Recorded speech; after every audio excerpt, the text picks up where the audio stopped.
there's obviously a lot going on currently. This first thing that I'm talking about, right? I think we can talk about free agency, like kind of, but there's still so much going on that it's hard to like talk about literally everything. So there's specific things that have happened that I feel like is important to touch on, and then we can kind of touch on some of the key signings and some other stuff that you want to do. But the first thing I want to talk about, this this is this is dedicated to Nick, who when Saquon signed with the Eagles, I said, "Man, the Eagles are going to be really good next year." And he goes, "For a guy that always talks about how invaluable running backs are, why does this matter? Like the Eagles aren't good." Let me remind everybody real quick because it's very easy to be a prisoner of the moment and completely forget about the Eagles. The Eagles started this past season 10-1, with their only loss being to the Jets, which they shouldn't have lost that game, but they did. Key victories during that time: Rams 23-14, Dolphins 31-17, dominated them that game, by the way. Dallas 28-23, Chiefs 21-17, trailed 17-0 at half at Arrowhead. And then Bills 37-34, an overtime victory, trailed 17-17 at half, and Jalen Hurts went Michael Jordan mode during that game and willed them back into it in a rainy game and got the win. So with that being said, and I'll let you go in a second, they then go and sign Saquon Barkley to a 3-year, $37 million deal. This is Saquon's legitimate first chance to do what he was meant to do in the league. I usually don't love seeing second contract running backs, but Saquon's 27. He's going to be on the literal best team that he's ever been on since being in the NFL, and he's in a great position. They signed Bryce Huff, 3 years, $51 million. I texted you at first and I didn't love it, but 10 sacks last season, 21 quarterback pressures. He's a true pass rusher. I think that there are some speculations that Sweat and Hassan Reddick get moved. I don't think they do. I think that he's going to complement and enhance what they do from a pass rushing perspective and coexist with them. Chauncey Gardner-Johnson comes back. Jake Elliott comes back. And then I'll let you go. And then Nick Sirianni goes and hires Kellen Moore as an offensive coordinator, who we're back and forth on, but I think that it's safe to say that we have high expectations for him going into this season. And then Vic Fangio as a DC. I mean, this roster and coaching staff is all in to win a Super Bowl right now. Like, and I just think that it's very quick to forget that, like, the Eagles did have a bad stretch of the season, but I think everybody kind of agreed that it was procedural. It wasn't an issue with the roster or players or talent or anything along those lines. I think that there are some sort of positions that they can address. I think that their D tackles get better as they get older. I think their corners can play a little bit better and their secondary in general. But they address the situation by hiring the correct coaches, and I think that they're in a position. I think that they're the prohibitive favorites in the NFC, and the Niners are like slightly behind them. But that's just me. All right, I'll start off with just like with the running back part of this. As a Penn State fan, as an Eagles fan, like Saquon has been like when he was first in the NFL, I was like, it'd be awesome to have Saquon Barkley as a running back on the Eagles. Okay career with the Giants. Not really saying a whole lot because those teams that he played on were never really that good. Those offensive lines were never really that good. Quarterback was never good. Quarterback was never really that good. And he got hurt a couple times.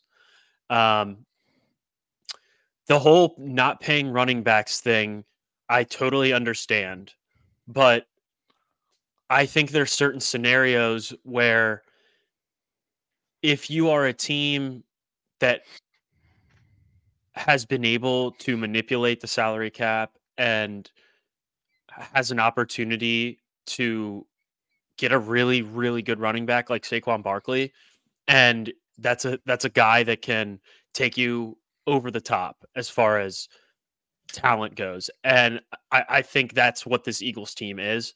That offensive side of the ball is stacked. They've got they've got a Pro Bowler at every position. Maybe not tight end, but Dallas Goedert's still pretty good. I think if you're a different team, i.e. the Giants, I don't think at this point it really makes that much sense for them to give Saquon this type of contract. They've got plenty other needs that they need to meet. They have to figure out their quarterback situation. So there's that. I think it's very particular instances when it's okay to pay a running back. I think last year's Giants team was probably the better opportunity for them to pay Saquon because they just didn't have enough talent anywhere else. And they didn't from what I remember, they weren't offering contracts to really any of these top free agents. And pretty much they needed Saquon to have any type of life on that offensive side of the football. So I think an instance like that, or an instance where you are the Eagles and you have the cap luxury and you're able to rework it so it fits. Anything else, I'd be hesitant just because I think you can make up for production with other running backs. Some of the other signings, I think that the Bryce Huff signing was really good. I do think that they'd move on from Sweat or Reddick is what I've been seeing. I think it's going to be Sweat, and then they end up restructuring Reddick's deal, which I'm not. I would prefer it the other way around. I would rather keep Sweat and move on from Reddick, but for the sake of cap space, I think it makes more sense to restructure Hassan Reddick. Real quick about the Hassan Reddick and Josh Sweat. The only reason I'm saying that currently is because this upcoming season, they aren't hard pressed to figure that situation out. And you just saw what Brian Burns went for. And you kind of have to sit there and be like, well, what are we going to get for Josh Sweat? Like at a point, like, let's just figure this out next year. And that's the reasoning why I think they ultimately end up keeping him, because like going and getting like a 4th round pick or a 5th round pick just for Josh Sweat, it's like, well, at that point, might as well just keep him. I fully agree with you there. I think that they're going to look around and they're shopping him, but based off of that Burns trade, they probably won't get what they're looking for. And if they can fit all of these guys inside the salary cap, then great. Obviously, one of the more important things, I think, is having depth along your defensive line. And that kind of showed last year. Plus, the Eagles lost Fletcher Cox. So any depth that you can have along the defensive line, I am a fan of. I'm glad they're bringing back Chauncey Gardner-Johnson. My concern right now with the Eagles, and the reason that I would say that they're not the favorite in the NFC, is I don't know what they're going to do at linebacker. They don't have, like, I don't think you can go into this season expecting Nakobe Dean to be your starting one of your starting linebackers. Nicholas Morrow already signed with Buffalo. Zach Cunningham sucks. Shaq Leonard sucks. They're all free agents. I wouldn't even consider bringing any of those guys back. So I'm worried about that. I think they could obviously take care of that in the draft, but we'll wait and see what happens there. I do think the defense as a whole can and will play better next year. Truly, if it gets any worse, they might as well not even put anybody out there on the field. I think the fact that they had to deal with switching defensive coordinators halfway through the season obviously plays a huge role. Nobody really knew what they were doing. One thing that's inexcusable, though, is tackling, and they have to get better at tackling this offseason. So that's my only hesitation as far as to why I don't think they would be the favorite in the NFC, because I'm not sure what that defense is going to look like yet. But I feel great about the offense. They brought back they extended Landon Dickerson, waiting for the Devontae Smith deal as well. So I feel great about the offense. Obviously, losing Jason Kelce sucks, but I think they have the guys along the offensive line to still be successful. I think that we could probably sit here and agree that middle linebacker is one of the lower value positions on a team. Although, like, I get your point saying that, but you're sitting here saying that, like, well, every single other position's looking really good that we have, but like, I'm a little worried about the linebacker. I think that you're in a pretty good spot. I think the Eagles are in a pretty good spot personally. I don't really look too much into that. I think the deficiencies that they had last year with the linebacker wasn't helping them anymore by having Matt Patricia and the other guys swap play calling halfway through the year. Um, I just think a lot of what happened last year was procedural, and I think that they're even if they get somebody random in through the draft, through free agency, and use like a carousel of guys, like that's what they're going to have to do because they're absolutely loaded at every other position on the team. I'm also worried about Bradbury because I mean Slay was at least not horrific, but Bradbury was pretty much like you couldn't play him. So, but they have other guys in that secondary like Ricks and Job that they seem to have some confidence in, and I think that that's probably going to be one of the probably the move for this upcoming season. But still, It seems like everybody is linking them to take a corner in the first round as well. I would certainly not be mad if they took a corner in the first round, although Howie loves taking offense, defensive line. But either way, the whole linebacker thing, I think if you have a solid linebacker core, it just obviously takes your entire defense to the next level. But the guy, I don't even know who they have besides Nakobe Dean at this point to play linebacker, and coming off a season where he missed 10 games, like I don't know. There's like a very big question mark there for me. But there's still guys left out there that they can make a move on. So I'm not like super worried about that yet. Once the draft goes by and or they make a move and sign a linebacker, then I'll have a better idea. But for now, like they've had a really good offseason so far, and it's certainly not something that I'm going to be mad about.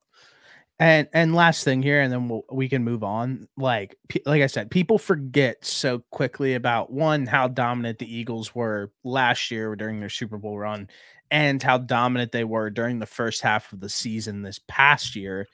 And then you go and sign Saquon Barkley, which you saw what happened when the 49ers finally got Christian McCaffrey. Like, it's kind of this, I'm looking at it as the same concept. The Eagles are top 5 in DVOA in the rushing past 2 seasons with the carousel of running backs that they have been using. Now you insert Saquon Barkley, who, like, I personally think that from a talent aspect is like 1B to Christian McCaffrey. And if he is put in a certain situation that he could actually flourish and ball, and I think that this is going to be that situation for him. I genuinely do. Yeah, there's no doubt about it that the production wasn't there because of how bad that Giants offensive line is. I'm pretty sure everybody will agree with us on that one. So going from that to the Eagles offensive line, who's been like top 5 in almost every rushing category, blocking category, probably the last couple years is got to be a great feeling. So I'm so excited to finally see him officially in Kelly Green, and I wish football season was closer. Yeah, he's gonna. I think that's a crazy addition to a Eagles team, and I think it's just gonna provide them some juice and like I said, like you saw what Christian McCaffrey did for the Niners. Like the Niners have always been a great rushing team. You add Christian McCaffrey to the equation, they explode. I kind of am viewing this as the same type of situation at this point. But yeah, and do you have anything else? Yeah, I was just gonna say, Kellen Moore. I saw a tweet. I don't know how accurate it was, but the tweet that I saw was that like Kellen Moore was like specifically requesting Saquon for this offense. And like, if that's accurate, that gets me even more fired up just to see how well and what types of wrinkles and how he uses Saquon as well as Devontae and AJ. Like that's a really tough situation if you're a defense to have to worry about.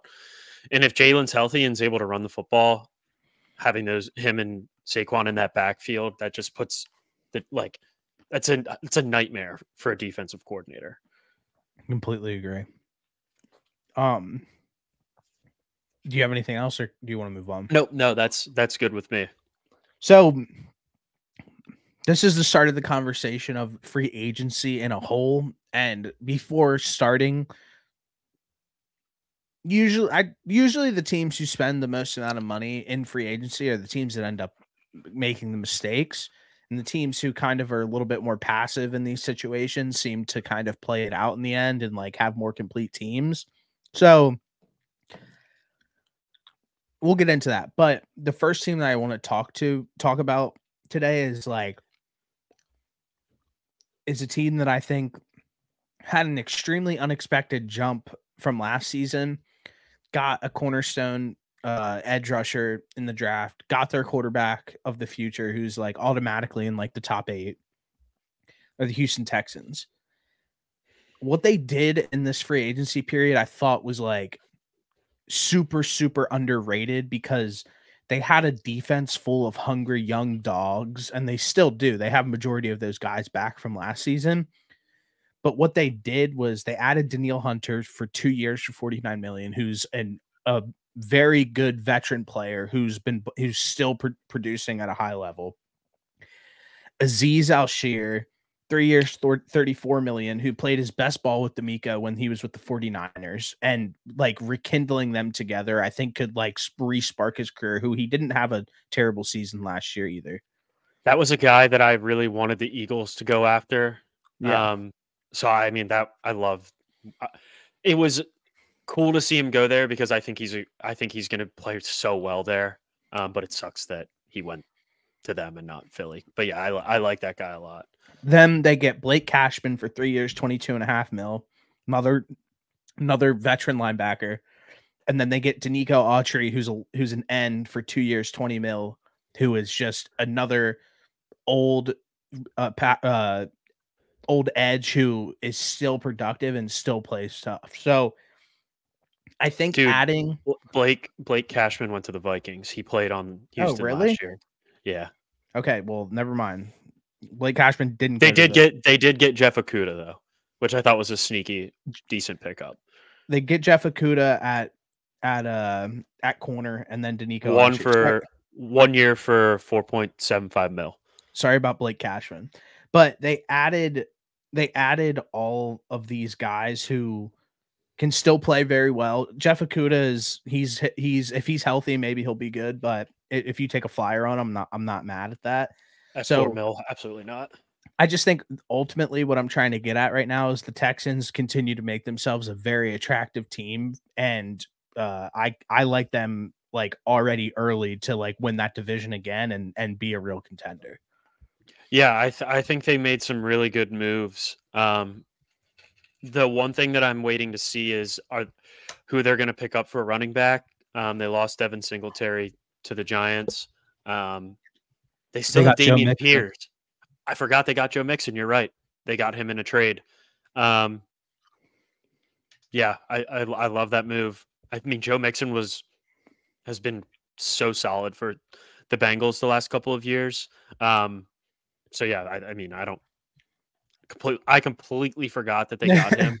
So see, bro, that's what I'm saying. Like, you look like think about all these moves that they made. They added all these like older guys on defense who have played in big games, and then you go and you add Joe Mixon, who's played in big games for a 7th round pick. Like, you're really not even like losing sleep over that. No, like I don't know. You've got Dameon Pierce still too. Like you're gonna get enough production out of your running back room that you'll be fine. They also re-signed Noah Brown, who was sneaky decent before he got hurt last year. Yeah, if I remember correctly. They got him for 1 year, $4 million. So yeah, there was multiple teams that had interest in Noah Brown. He ultimately ended up staying there, but I think he's good too. And I think what I'm excited now to see what the Houston Texans do is who they add in the later rounds of the draft and see if they can add any key pieces to their team that will enhance them even more. And like last year, CJ Stroud played behind one of the like most injured offensive linemen, like offensive lines in the National Football League. If you can keep that O line healthy, like that team, like the sky's the limit for this team, honestly, at this point. Where do the Texans draft again? They have Do like they have a one first? moderate. I thought they had one moderately early pick from. I think they have a first from the Browns. Oh yeah, you're right.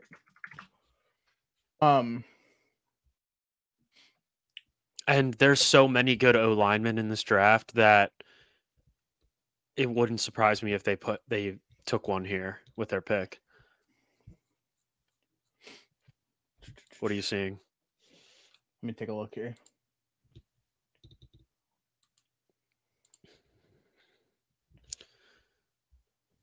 Is this the 2025 draft?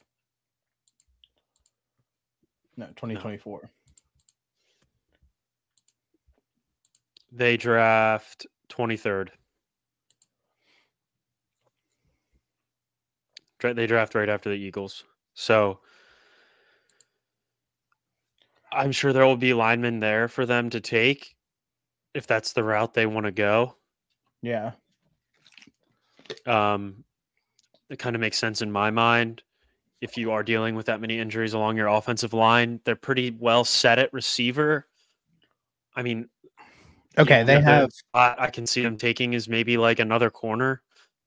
They have first round. They have a first, a second, a third, 2 4ths, a fifth, and 2 7ths.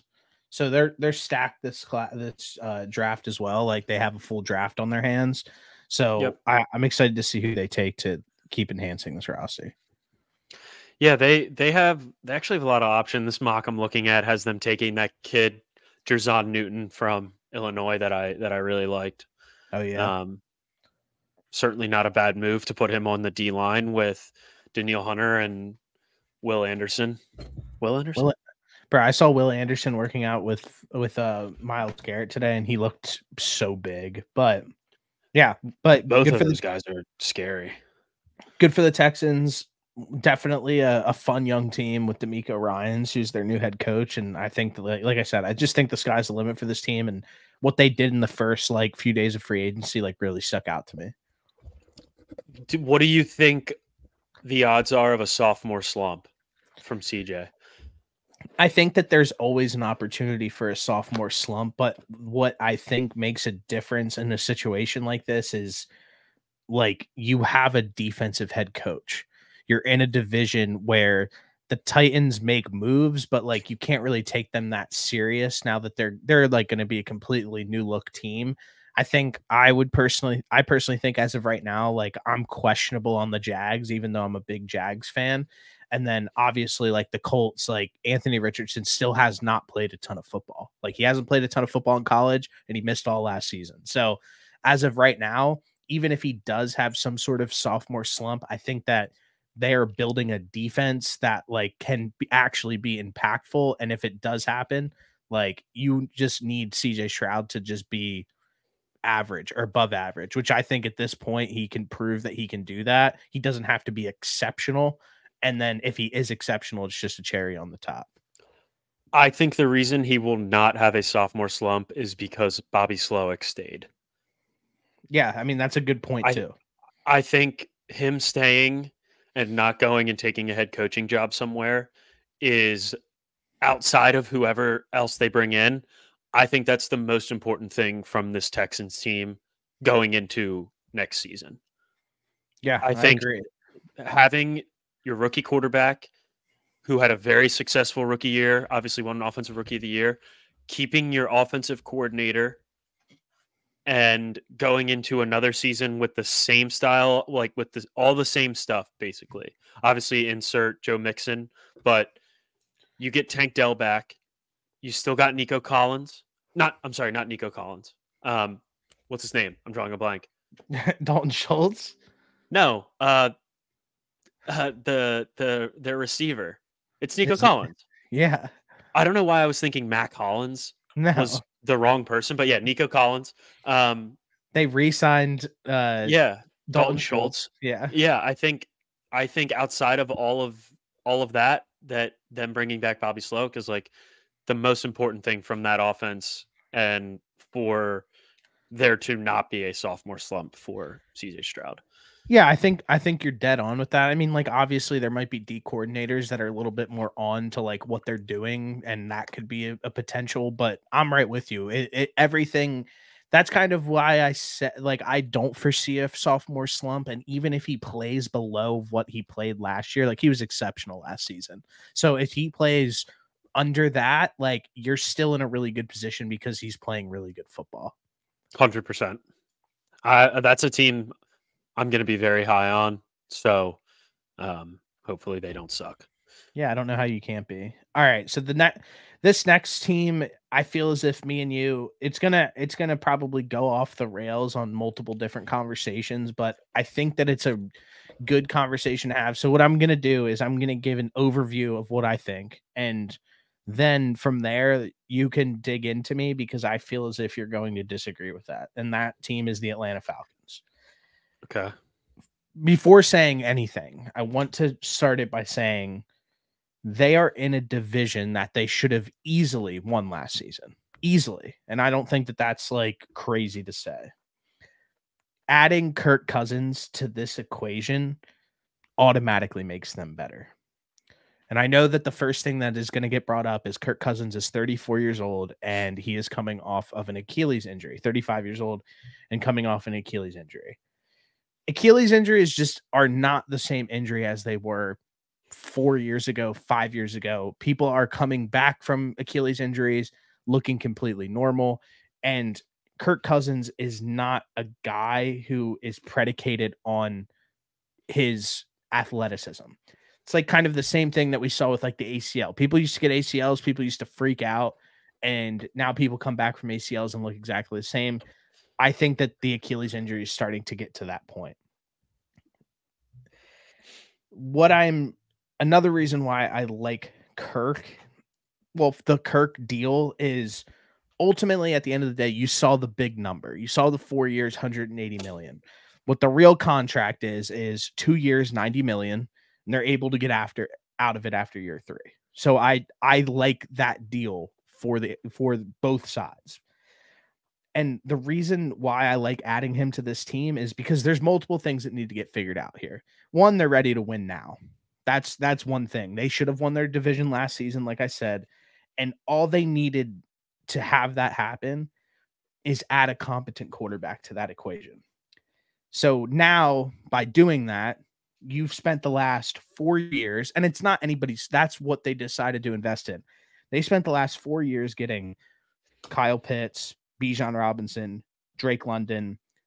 You now give them an opportunity to prove what they're actually capable of by giving them a quarterback who can get them that football in at appropriate timing.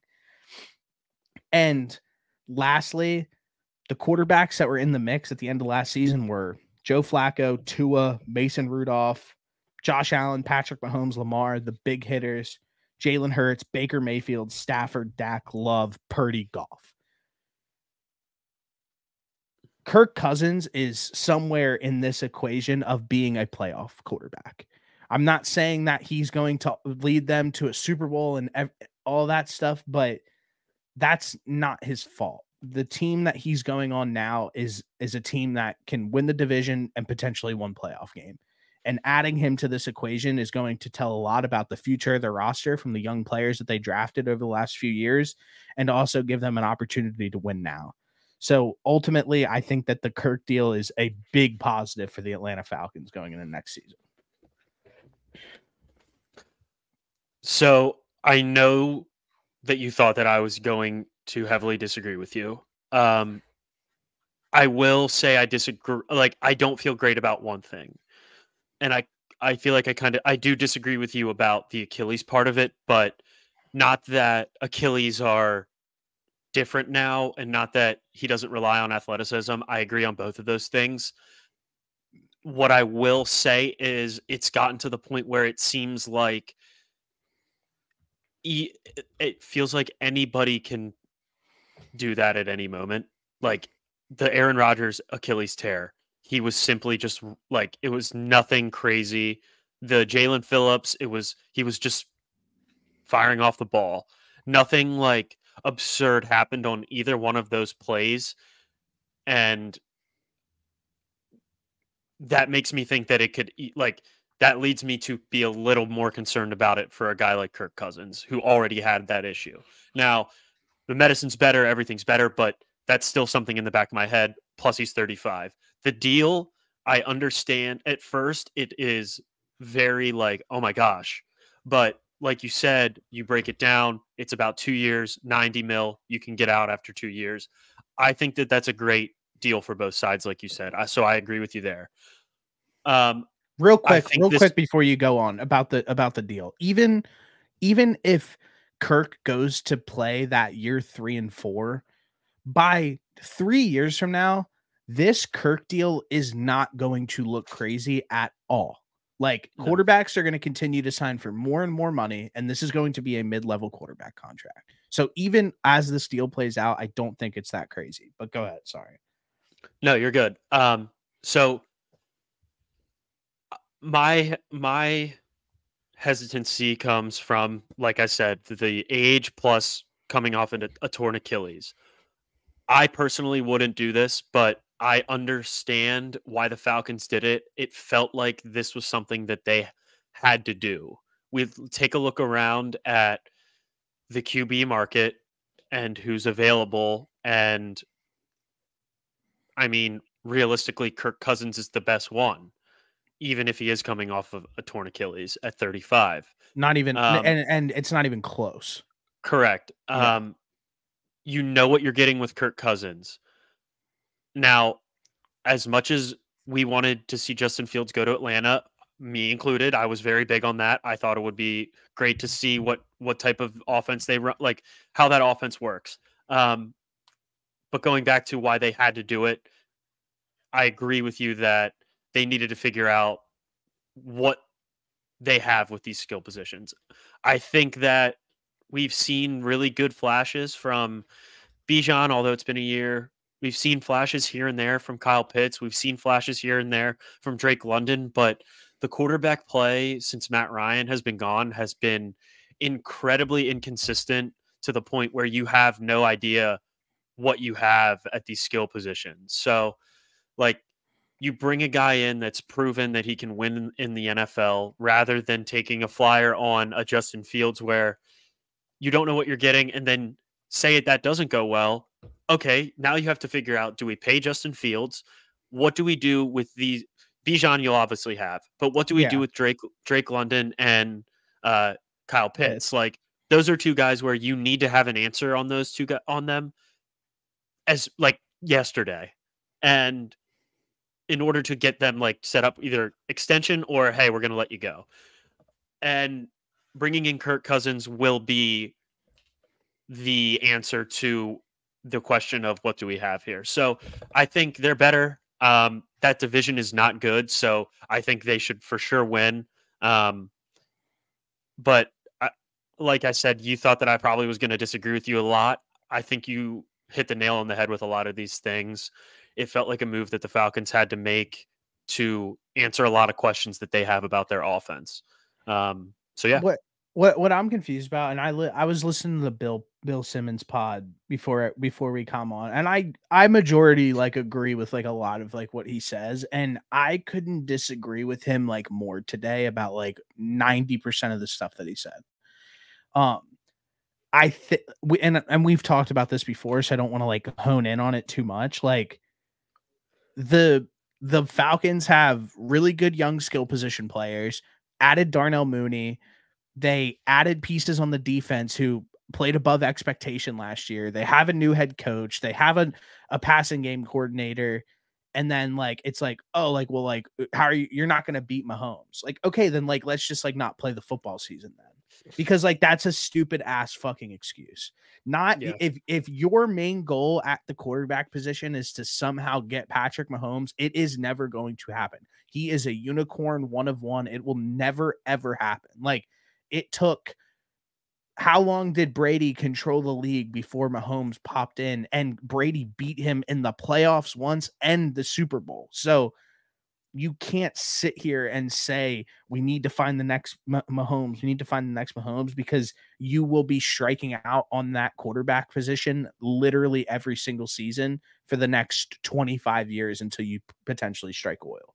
So Yeah, I mean, at a point there's you nobody have that to was win even a games. free agent that was like, you're not getting Mahomes from Justin Fields. No. I'm sorry, you're not getting Mahomes with anybody that's available, but you still want to have a feasible quarterback that can go in there and run the plays that are called. Yeah, and win you football games, because if guess what? Like look at what like the 49ers are a missed extra point away from winning a Super Bowl with the seventh round draft pick. So you can't sit here and say if things don't swing the correct way in a weak division, in a weak NFC, that the Falcons, if things swing the correct way, like having a quarterback who can actually be competent isn't a positive for you.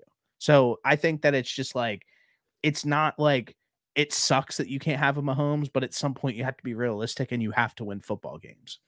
Also, these guys don't have to worry about Mahomes until a Super Bowl, so let's just focus on getting through the regular. Like, let's get through training camp first. How about that? Like, let's get through training camp, and then let's get through the regular season and see what happens then. Because who knows? Like, I would never wish this, but some crazy shit could happen to Mahomes, or some crazy shit could happen to somebody else on the Chiefs, and Yeah. like completely derail their season. And And yeah. and And, and go like ahead. literally anything can happen is the point of that. Obviously Mahomes is fucking phenomenal, but worrying about him at this point, if you're the Atlanta Falcons, is not something that you should have on your radar. If you're like the Niners, or if you're, I mean, not the Bill, I guess not the Bills right now because their whole team's gone, but like if you're the Ravens, like then maybe you can worry about Patrick. Like then maybe, because those are two teams that are going to be like pretty good again. We expect the And Eagles, like all those teams that that have a lot of things figured out for them. Like, hey, this is who we are. This is what we're going to do. This is who we have around our quarterback. This is our quarterback. This is our defense. Like, there's so many questions that the Falcons have to worry about that they need to take care of. That one of them shouldn't be, how are we going to beat Patrick Mahomes? That shouldn't and, even be in their stratosphere yet. and that's exactly the point.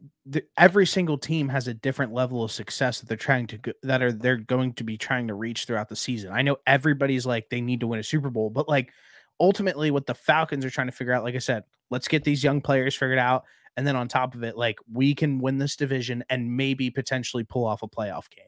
That would be like a beyond wildly successful season for the Atlanta Falcons. Like more Especially than since they should have won the division last year. exactly. And then like you hear about like how stacked the quarterback thing is, and that's why I read the quarterbacks who were in the playoffs last year. Like Tua, Flacco, Mason Rudolph, Baker Mayfield, Purdy, Goff, Love. Like these are all guys who are some would say are fucking bad as some are terrible, some are old, and some have been playing for like a year. So like you just if you can get to the playoffs, you can make something happen. And like I said, everybody has a different level of success, and I think that like everybody gets lost in the fact of like winning a Super Bowl now. Well, they're not in win Super Bowl mode. The fucking you see what the Eagles did in free agency? They are in win Super Bowl mode. Like Yeah. there's differences to that. There's levels to this. There really is. That's all I have for the two teams that I wanted to go over today. So, I mean, you can whatever you want to do. I know that we can recap some of the free agency signings if you want, but those are the two that I felt like we should have had a deeper conversation on. No, I fully agree with you. I know that you wanted to bring up, like you mentioned about two winners and losers. Yeah, go ahead. I mean, we talked about. Hold on. We talked about one of the winners already that I had. Um, I had the Texans down as one of the winners. Nice. Obviously, we ran through all those moves, but I had somebody else on here. Hold on. Bro, look at what Calvin Ridley just posted. Hold You're not on. going to be able to see it. I can't see it yet. Just It's text it to me. It's a picture of his daughter holding a bunch of. It looks like 100,000 in cash. That's fire. Okay. Okay. So my other winner that I had was, I wanted to talk about the Giants. I thought the Giants actually had a pretty good free agency so far. That Brian Burns deal, I mean, is phenomenal for them.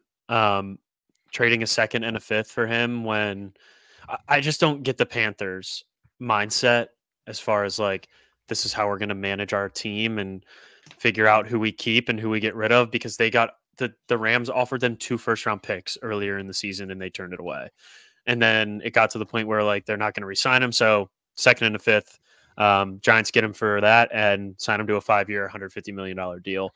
I also thought they brought in 2 pretty good linemen. I don't even know how to say this guy's last name. Jermaine Elumanor from the Raiders, and then John Runyon from the Packers. Both of them started like every game last year. Packers O-line was pretty solid. Raiders was actually better than we would think. So I like that. Their offensive line who? was horrible. Which guy? Are you asking about the guys or the teams? No, what was the last thing you just said? Oh, I said they got John Runyon Jr. and Jermaine Elumanor from the Raiders, and then John you said Runyon that. Jr. Okay, I got you. Sorry. From the Packers, and then they both started 17 games. The Packers O-line was pretty good, and the Raiders O-line was better than we think when you do a deep dive into some of those numbers. And that O-line. Go ahead. Can I say something about the Brian Burns thing? Because like I said, I think that we're getting into the territory of like never be able to trust the Panthers with like literally anything. Yeah. But with that being said, like, why were they so hesitant to give him a deal like in the first place? Like, he's 26 years old, like paying him that money like wasn't like a crazy thing to do. So like ultimately maybe they know something that we don't know and they like legitimately like wanted to move on from him.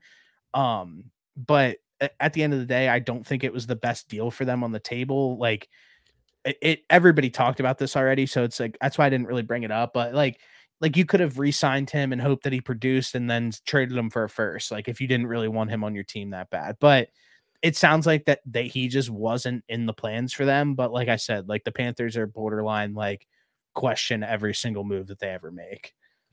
Yeah. I mean, they could have been super galaxy brain and known something that nobody else does, but for now, at face value, I think they were not right about Christian McCaffrey and they were not right about DJ Moore. So like, no, so they're 0 for 2 so far. Yeah. But yeah, the reason I bring that up is because like the Giants defensive line is going to be nasty. They have a great defensive line. Burns, Dexter Lawrence. Yeah. Their defense is actually not bad. Yeah. But getting him and pairing him with Dexter Lawrence and Kayvon Thibodeau, I think that's a pretty good defensive line that's going to be scary. Yeah, that's a good one. So I just wanted to bring those 2 up. They did sign Drew Lock as a backup, which I honestly don't hate either. Let him cook. Yeah, that was the best. that was genuinely like the best thing ever. Like, but what I wanted, those were my like 2 winners, Texans, Giants, that I wanted to mention. Nice. The losers that I had, I wanted to hear your thoughts on like how you feel about the Commanders' free agency so far. It feels like it's just I can hard. run you through who they've signed so far. Yeah, go ahead. So they've got Austin Eckler. What's this deal looking like? Where is it? Austin Eckler, 2 years, 8.34. They've got Frankie Louvu, 3 years, 31 mil. Bobby Wagner, 1 year, 8.5. Marcus Mariota, 1 year, 6 mil. Jeremy Chin, 1 year, 4 mil. Clenlin Farrell, 1 year, 3.75. So I will say that I like the Frankie Louvu signing. Bobby Wagner good, but 34, about to be 34. Jeremy Chin, another guy that I liked, and then getting him at 1 year, $4 million is actually kind of wild. So I thought those were good. I don't understand, like, I guess the Austin Eckler deal is only 2 years. Then they can get out after a year. So like taking a flyer on him probably like isn't terrible. But with the amount of money that they had, it felt like this was a scenario where they could have tried to overpay on some guys to get some better players in the building. That's just my 2 cents. What do you think? Why didn't they just? I'm confused why they traded Chase Young and Montez Sweat. Montez Sweat. I just don't. I'm still like just wildly confused by that situation. Maybe they bring back Chase Young like this offseason because he's kind of been a mega brain move by them, like by trading him for a second and then signing him for the low. I don't know what their plan is. Like, I guess like I think right now, like, dude, it's just hard because like the Cowboys and the Eagles are in the division. So like I don't love like a move where like your main goal is to get like a bunch of like older veterans in the building. Like at a point, like I know Dan Campbell wants to win and I know he wants his guys. Like he went and got Bobby Wagner, who he coached for a long time in Seattle. But like adding Bobby Wagner to the team like doesn't do anything really. Like your goal this season isn't to win. So like you said, like why not overpay for Christian Wilkins? Why not get somebody who's like an elite player like at their position? So I don't love any of the moves that they made, to be completely honest with you.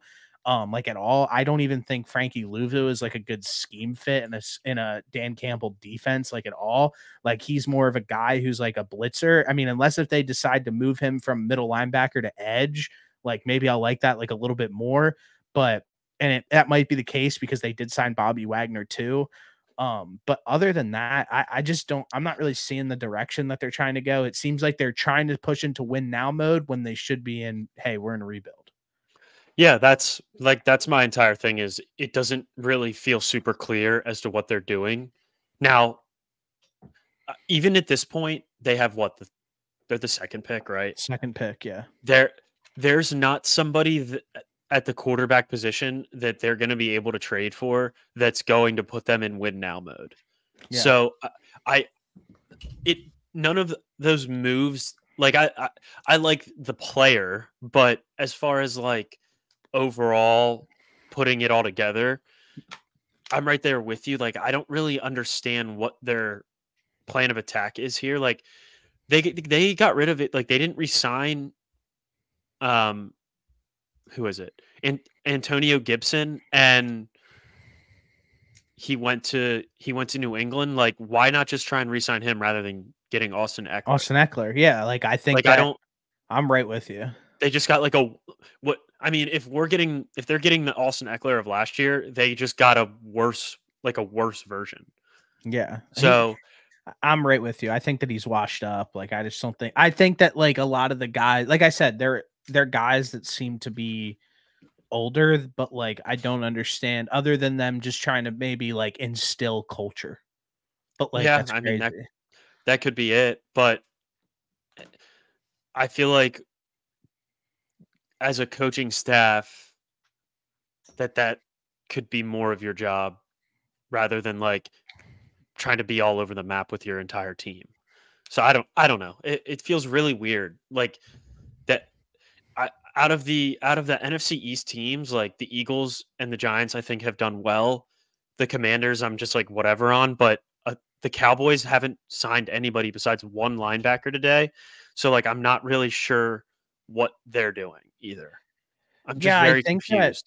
I think that like I said that right before we started talking about free agency. Usually the teams that spend the most are the guys who get burned. Like it's like you sit there and you're like, you spend all that money on those guys in free agency. Like, why'd you do that? And like, but at the time, like it's new and it's nice and we're deprived from football. So like we see somebody sign and we're like fired up about it. But like ultimately, I think like what the Cowboys are going to do is going to come later. Like their big splash that they made last offseason was they trade for Stephon Gilmore. And I kind of see them doing the exact same thing this offseason, where what they're going to do is going to be a little bit more calculated. Like the cap spike and everything that's going on right now, guys are getting legitimately getting overpaid currently. And what they're going to do is allow everything to calm down, let some things come to them, and I think like potentially make a trade or two and then do their thing in the draft. I think that is their plan moving forward. Just because that's what they've done in the past. Yeah, it's just weird seeing like them. I don't know. It just feels, if you're a Cowboys fan and you see all this stuff happening, it just feels like they're not doing anything to get any better because they haven't done anything. What do they need? I don't think they have an offensive tackle at this point.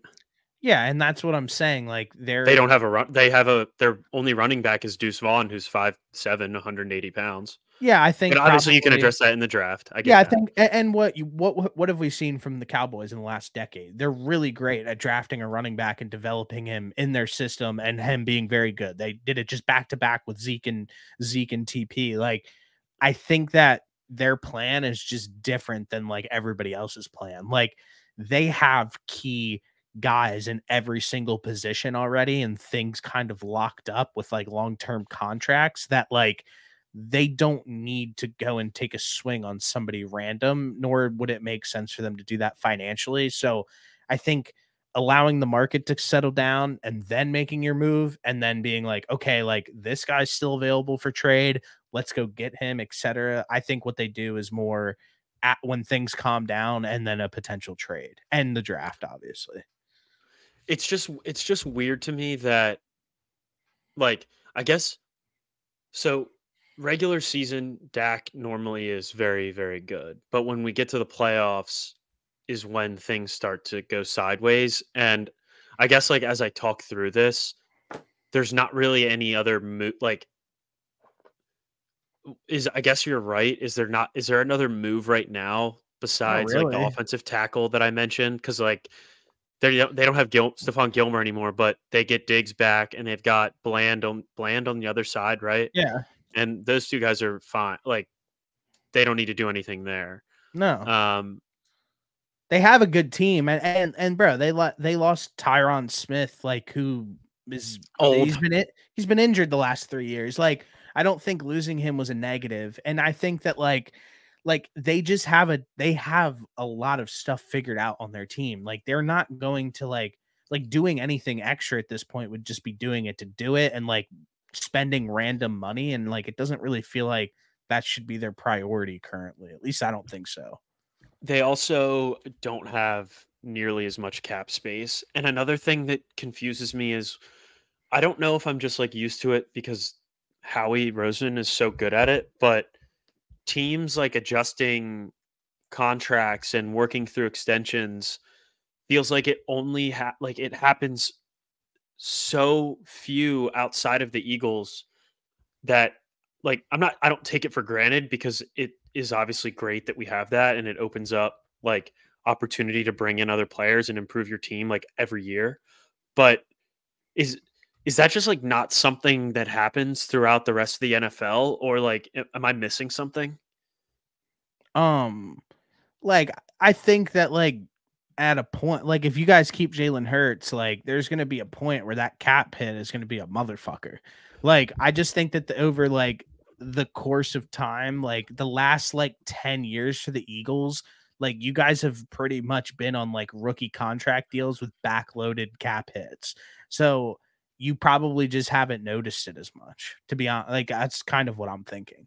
But like, bro, like in I forget, we were looking at his contract the one day, like in 2027 or something like that. Like Jalen Hurts has like a fucking like $95 million cap hit or something. But that'll get restructured or something. I feel like that shit happens all the time.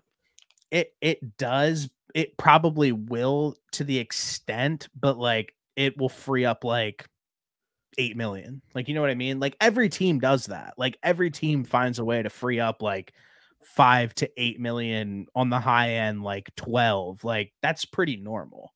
I get that. I get increasing or like freeing up like 15 mil here, but like I'm pretty sure the Eagles started out with 20 some in cap, and they're at like they were at like 40 something, Well, it mid raised. 40s. It also That raised. that too. Yeah, good point. Yeah, I don't Like know. I more money came in for every team. yeah.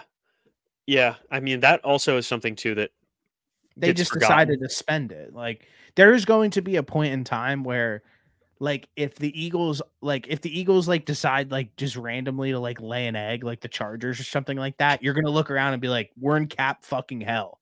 Like you know what Yeah. I mean? Like that's just how that works. Like look at like what the fucking Chargers are going through right now. Like you have to release Mike Williams because he has a $20 million cap hit. Like at some point, AJ Brown's $26 million cap hit is going to hit the team, and everybody's going to be like, dude, we're fucked with our cap this offseason.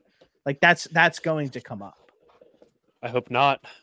I hope Howie does some crazy shit and figures it out because he's been snapping with it. No, he will. Like there will always be money to be freed up, but like it's just about like doing that correctly and like having like understanding and willingness to have guys restructure their contract. Because like having guys in the locker room like Fletcher Cox and all those dudes who just like wanted to be in Philly their entire career and like didn't care about the money, like that helps them. Like, but Yeah. like not everybody's going to be sitting around being like, well, why the fuck would I restructure my deal? Like I'm the best player on the team. Like, Yeah. Yeah, I agree with you. And I think that they have gotten lucky with these guys, Lane Johnson and like Landon Dickerson, as far as, and like obviously Kelsey, all those guys, as far as wanting to restructure and stay in Philadelphia longer. I think, but that's like a culture that you build. You build a place where guys want to stay for a long time. and bro, it's weird. They do weird stuff with it. Like I like Mahomes like restructured his deal to take less of a cap hit and like take home more in like bonus money. Like you know what I mean? Like you Yeah, find a way to like pay him. Like there's ways to adjust the cap like all over. I'm not a cap wizard, so I can't tell you all the ins and outs, but cap artist. every team like does like find ways to free up that space. Like Mahomes restructured his deal and then like everybody was like, "Oh, they're going to get Justin Jefferson." Like shut the fuck up. Like it's just like that's just the natural course of everything. What I need them to start doing is laying these contracts out like the Dodgers did with Shohei Ohtani. Yeah. Um, did you see, like, you know how that contract works? Yeah, doesn't he get paid like all at the end or something?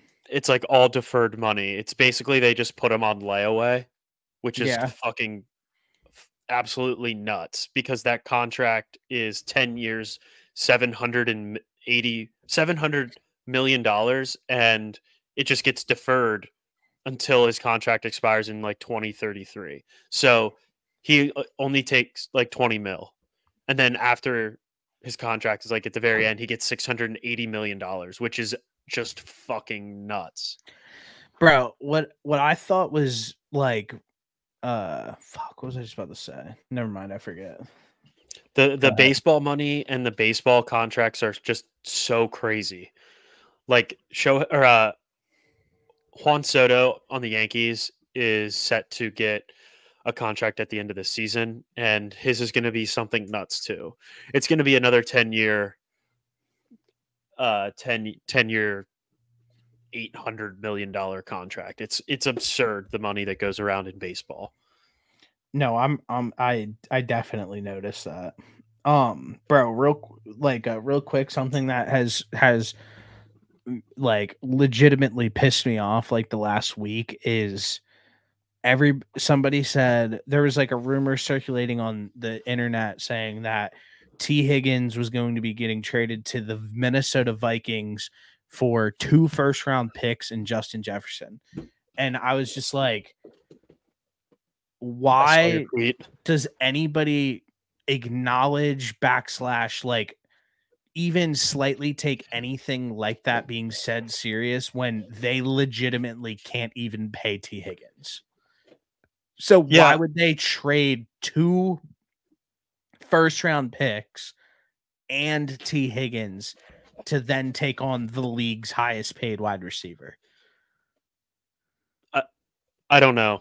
I think we're just at a point where these people are just like bored and feel the need to like put something out there because like there's no way that's true. I mean, I I saw a tweet similar to yours saying that this girl that works at Kroger who works with Joe Burrow's girlfriend was talking about basically what you just said and how they're deep in negotiation around T. Higgins, 2 picks, and Justin Jefferson.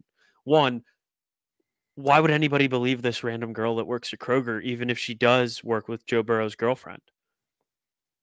Do you think that's a conversation that Joe Burrow is going to have with his girlfriend? Yeah, we're really, really in depth with trading T. Higgins and 2 first-round picks for Justin Jefferson. I don't think Joe Burrow knows that those conversations would be being had if they're being had. To be honest, I don't think so. I really don't think so. I don't know. I guess I'm just like my perception of it is skewed because it feels like like in the NBA maybe it might be different, but it just feels like as a LeBron fan, like LeBron's in every conversation that any front office he's ever played for has ever had. So I just No, he's assume not. that like Did you hear what he said at All-Star break? I figured out about the Golden State trade the same time everybody else figured out about it. Exactly. But that's just like how I kind of assume like the star player for the team, I feel like is always looped in, even though that's just not necessarily the case.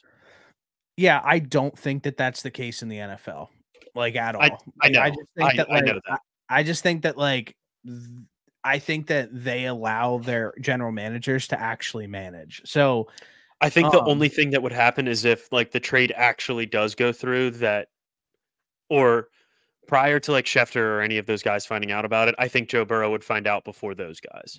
yeah, for sure.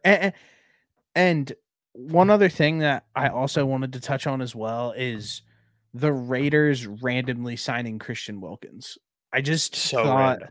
I just thought that like it's cool for what it is, but like the Raiders are another team that we sit here and talk about, and they are like wildly in a bad spot. Like we just talked about the Commanders, like look at the spot that the Raiders are in. They have 32-year-old Devonta Adams, who respectfully, like he's not the same guy. He's got to get out of there. They've got nothing going for them.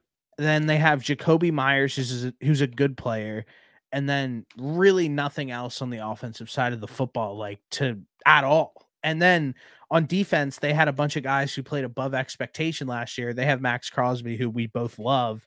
Yeah. And then they signed Christian Wilkins for a 3-year deal, and he's 27. And then they don't have a quarterback, and then they're in a division with Mahomes and Herbert. So it's just like, I just don't understand where that kind of plays into the case either. Where and then they lost Josh Jacobs too. Yeah, they're a team that like they should be in rebuild mode, but they're not, and I just think that it's going to end poorly for them. I just do. I'm not really understanding why allocate all of that money to a player who's good, but like isn't deserving. Isn't like a true impact player to come in and automatically like make them like win football games.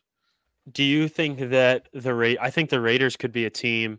Same with the Vikings. Like I'm wondering the same thing about this Vikings team because like the Sam Darnold signing, if you are bringing him in to be your quarterback, I don't know what you're doing, but back to the Raiders. Yeah, they just don't like. I was an advocate for Antonio Pierce. I wanted him to be their head coach. But it feels like there's no direction here with this offense, at least. Like, I think their defense will be fine.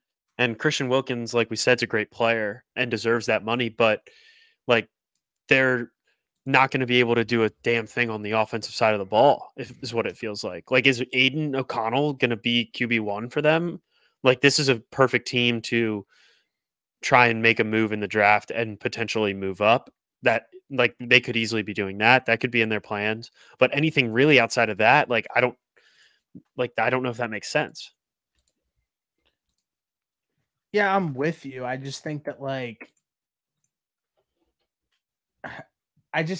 it's like unless if you're going to be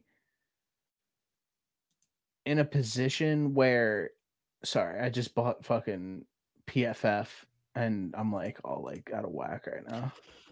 Another thing that I think is important Go to ahead. note is that there will always be these handful of teams in the NFL where it feels like we're not really sure what direction they're going in. I think that that's just part of the NFL every offseason.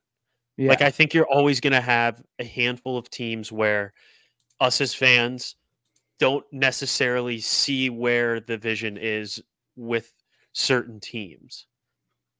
I think that's just how it's going to be. Like, we sit here and say, like, the Commanders are going to take a quarterback, but them signing like some veterans, which I think is a necessary part of, I think you have to have them, but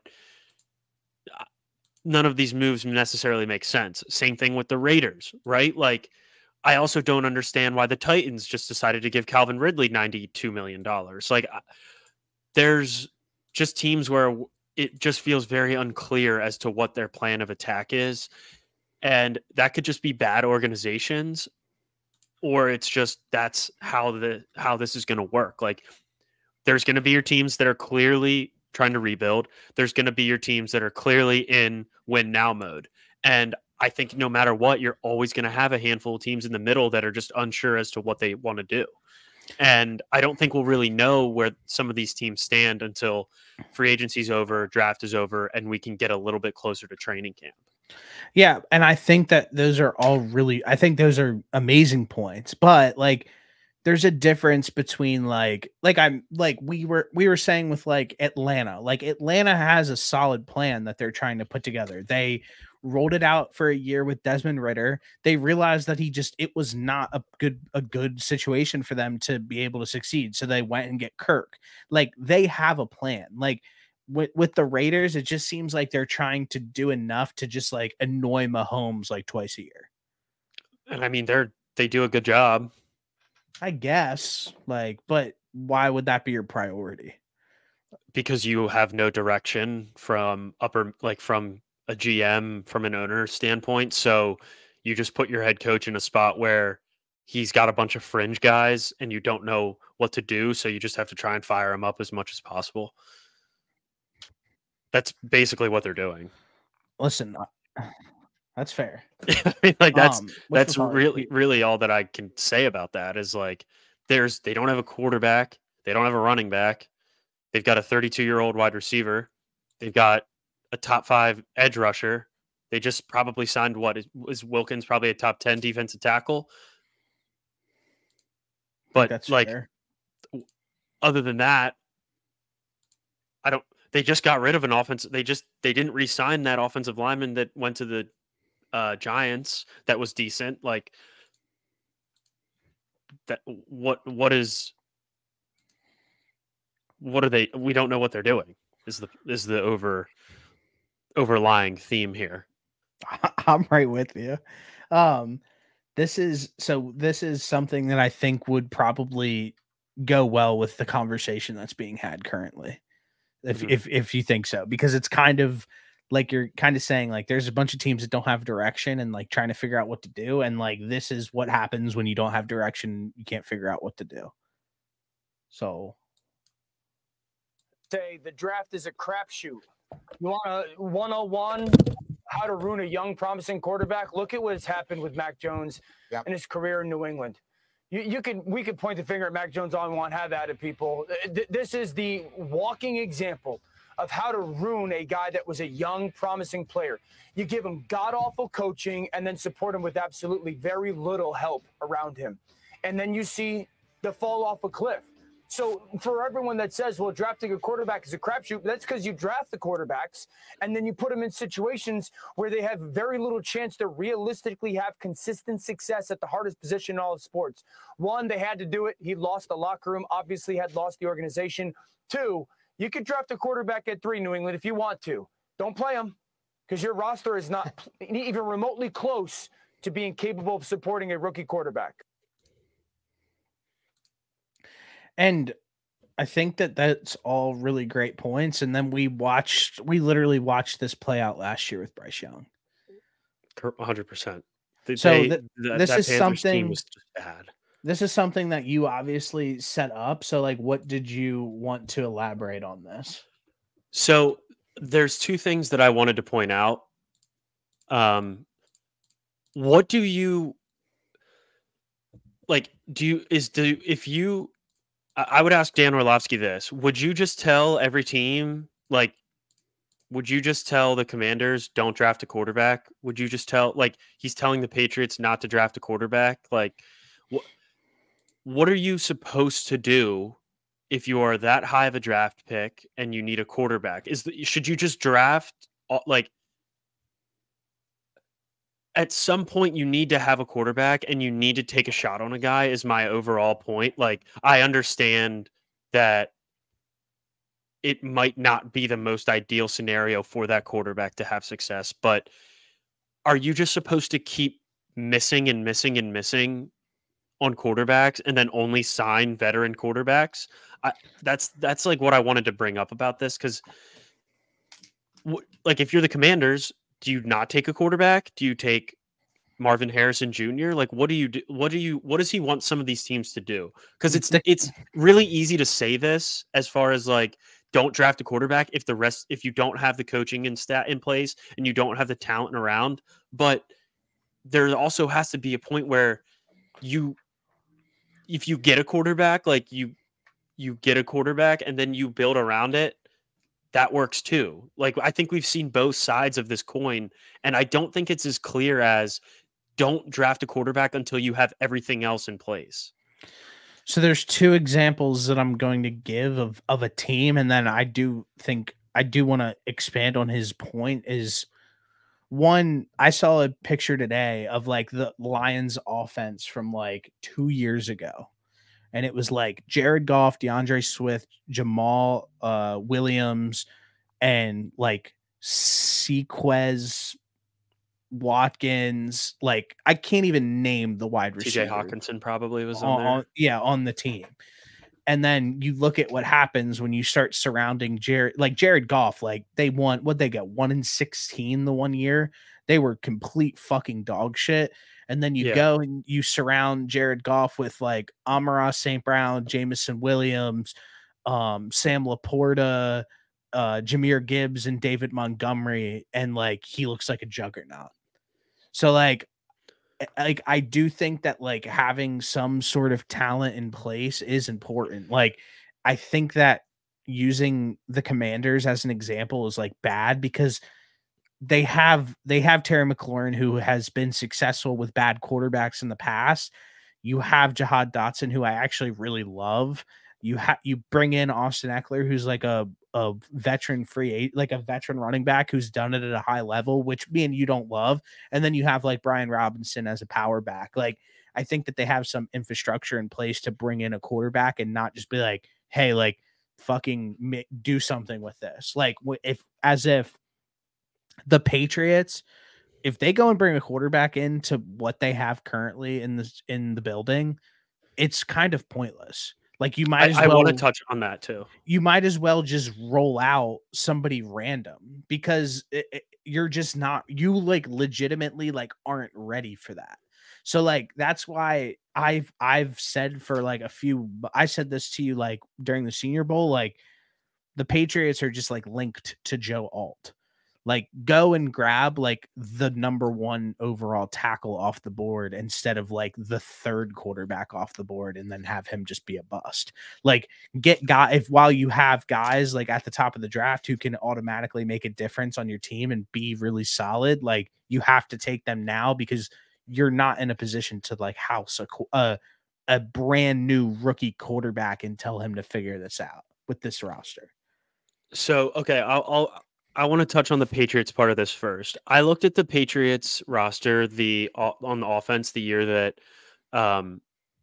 like Mac Jones' rookie year, the year they won 10 games, and that roster is honestly not much better than what they had this year from an offensive like personnel standpoint.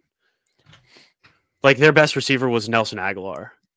And now he would have been the best receiver on this team, but like the rest of that offense was just like nothing special. So I think it was the way they played. Probably played a role in it, but like I don't know that I didn't. Bro, it really was the way they that... played though. Like bro, they won a game throwing the football twice. Like the way that they were playing was sheltering Mac, which is what I said at the beginning of the season when I thought that they would have a pretty decent year this year. Like I was like, I think that their defense is going to have to carry. If Mac Jones can just do the right things, like they just lined him up in a spread offense and told him to throw the ball and like wing it around. Like that's not his strength. So like and like on top of it, he did that he did that in college. But college football is not the NFL. Like I know. I mean, if that was the case, Jacoby fucking not Jacoby Brissett, whatever, Jacoby Russell would be the best quarterback of all time. Jamarcus Russell, like. Well, to be fair, Jamarcus Russell didn't even watch film. So like, bro, like you're going to see it next year. Like Jaden Daniels is going to come in the league who threw for 300 yards and rushed for 200 yards in a game, and he will never do that in the NFL ever. Right, but my point is, it wasn't like Mac Jones was coming from an offense in Alabama where he threw the ball 15 times a game. Yeah, but so like throwing 30, 35 times a game. Remember when me and you were sitting here talking about last week when we were like having two elite receivers is like ridiculous? Well, when you have Henry Ruggs, Jerry Jeudy, and Devonta Smith and whoever the fuck else was on that offense, like, yeah, you're going to look really good. Like, so when you have the best players in the country, like, you're going to look good. So my overall thing was that because the rosters weren't that much different, it must have been coaching. I can't remember the difference in coaching and play staff, style. but from a roster personnel standpoint, that offense that they went 10-7 with was not that much better. The other thing that I wanted to mention was like, did any of us think that the Texans were going to be this good? Probably not. So that's like where I'm like hesitant. I understand that that's probably like a very one-off situation, and odds are you're going to have more success if you have better players to start off the season if you're drafting a rookie quarterback. But I do also think there are those guys out there that can make something out of nothing. Now, they are few and far between. But real quick on this Patriots team, automatically you had a healthy Ramondre Stevenson. Kendrick Bourne was a big factor that year, and Jacoby Myers was on that team. Those three guys alone are better than what they had last season. Like I honestly missed Jacoby Myers. I'm not gonna lie. But Jacoby Myers is the best receiver on that team, and he's definitely better than anybody that they had last season. It was terrible this year. I don't think that everybody thought that the Texans would be as good as they were this year, but they ended up being that good. Like, yeah, so that's my rebuttal is to like, why wouldn't you, there's a really good quarterback out there and you might not have all the weapons in place or even some, like, I still think it might be worth taking a shot. But like, you look at what he was walking into. He was walking into Laramie Tunsil, who is one of the best left tackles in the entire game. They went out and signed Dalton Schultz to a 1-year contract to give him a security blanket, who's a veteran tight end. Nico Collins showed flashes the year before, and then like during the draft process, he straight told them like, we need Tank Dell, like that's my guy, and then they went and drafted Tank Dell for him. So the way that it was set up, like for him, even on the offensive side of the football, like is just different. Like they had their tackle, they had a running back, they had a group of running backs that they felt good about. They went and got a tight end. They had a big receiver on the outside, and then they went and drafted somebody in the draft. Like, I just think that like the Pats just like need a reset. Like, and I think that the first thing that it would be important is to get like a Joe Alt in the building and be like, okay, like we have a generational tackle. to be fair, I'm not necessarily talking. I wasn't bringing this up in terms of just like the Patriots in general, because I think I do like. I think I do agree with Orlovsky because that roster might be the worst in the NFL. Like I It think it's is, them and the yeah. Panthers are probably the two worst rosters in the NFL. But like I still think there's teams that are like slightly like I think the Raiders have a better, even with 32-year-old Devontae Adams and like only 3 guys that we probably think are good. I still think like if I was the Raiders, I would be like, hey, I would draft a quarterback if I were them. And that roster's not great either. No, but it's they have different pieces on their roster currently that makes sense for them to have a quarterback. Like you have one of the greatest wide receivers to play this decade. Like you drafted Michael Mayer last year who showed flashes. Like you have Jacoby Myers who is extremely reliable, and then you have one of the best edge rushers in the entire game on the other side of the football. They're in a different spot than the Patriots are. Like it's just like they're like a bad, I feel like they're a bad example. Like what about the Broncos? The Broncos, they suck. You think the Broncos, you think that this, we'll just say it's the Orlovsky rule. Do you think this Orlovsky rule applies to the Broncos? Because now that I think about it, they might not, they don't even have a choice. If the Broncos take a quarterback in the first round, I think it will be like the biggest swing and a miss ever. Like, I'm saying they don't even have a choice to, like, I don't think they can take a quarterback. I think their team is they just need to completely restart. That's what I meant. They need to look at the board and be like, who's the best player on the board that we can take? Because like we need to do that. Like we can't afford to just like punt on another season. We need to like actually start showing signs of like a real rebuild and like real growth on the team. And that's kind of what I'm getting at with the Patriots is they need to start playing. Dude, this is what I said the Patriots should do. And I texted this to you. I said right now that if T. Higgins is actually seriously on the market, first off, go and trade for T. Higgins because like you have the money to pay him. So it's probably going to cost like a third round pick and like a third and a fifth to acquire T. Higgins. And then you're going to have to pay him a massive contract. So go ahead and do that. And then the next one that I said was Chicago offers Fields 9th overall and 75th overall for the Patriots 3rd overall pick. So what that does is the Bears would then have 1 and 3, and then the Pats would get Fields as a bridge quarterback until they figured out what's going on, and they still have the 9th overall pick to get them an offensive lineman. And with that other trade that I talked about, they get T. Higgins.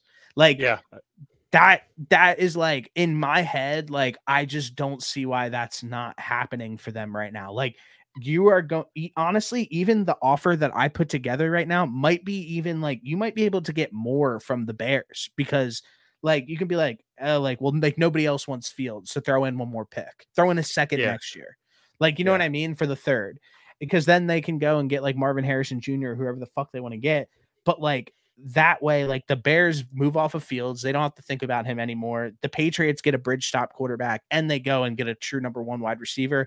And they're in a position in the draft where they can take one of the top tackles. Yeah. Yeah. I mean, I fully agreed with you on that trade on that scenario. I think it makes sense at every level for the Patriots.